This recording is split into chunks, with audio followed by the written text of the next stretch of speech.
On a hot and muggy evening in Athens, Georgia, the Clemson Tigers battled the Georgia Bulldogs toe-to-toe for 3 quarters.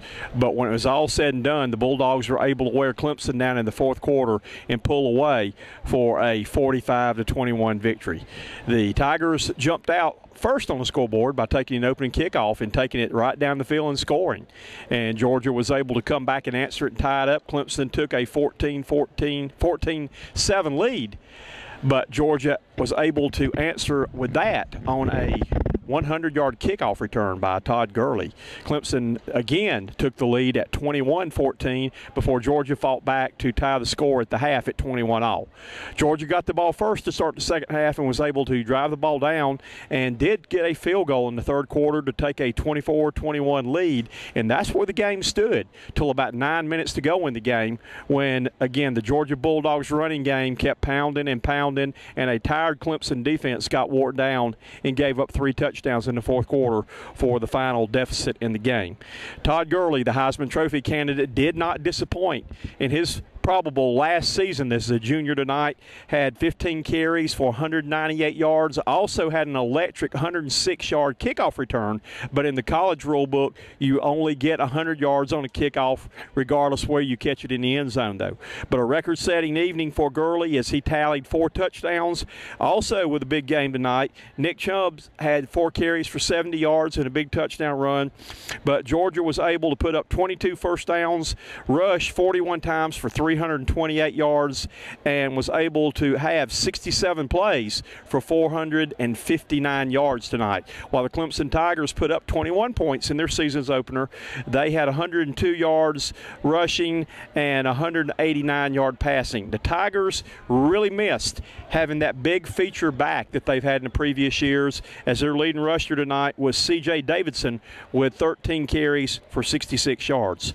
Cole Stout, in his first start, had an excellent first half, but again, when playing from behind in the 4th quarter, got pressured and did not finish the game the way he wanted to. Also, true freshman Deshaun Watson came in on his first drive with 2 minutes to go in the 1st quarter, was able to take Clemson the length of the field to get a touchdown on that drive too, though.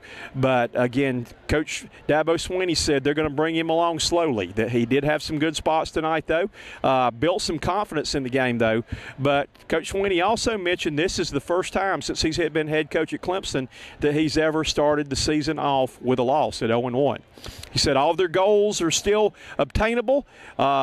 Everything that they had planned and set for to reach for this year was still obtainable. It's 1 loss, a long season still to go. A new season starts tomorrow, though.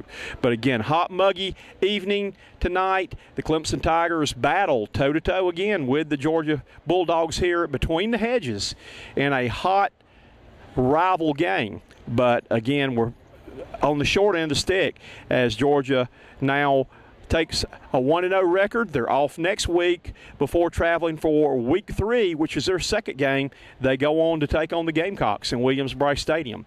Will be a huge game for both teams. Georgia goes in with a big win. South Carolina, coming off a big loss, has got to take on East Carolina, a very good opponent that won 10 games last year. They'll take them on next week and then take Georgia on 2 weeks from tonight, and will be a must game for the Gamecocks. They cannot fall to 0-2 in SEC play, though. But that's going to wrap it up tonight between the hedges in Athens, Georgia. Again, your final score is Georgia 45, Clemson 21. Our game report tonight has been brought to you by Vic Bailey Volkswagen, by the Beacon Drive-In, by the West Side Club, by Pizza Inn on the east side of town, also by Concoction Ministries, West Side Club, Larry's Trophies, and the Fellowship of Christian Athletes. We appreciate them making our broadcast possible. We will be back with you again next Friday night as the Broome Centurions will take on St. Joseph's at Royal Stadium. Again, I'm Coach Dick Cox reporting for Cox Sports Broadcasting.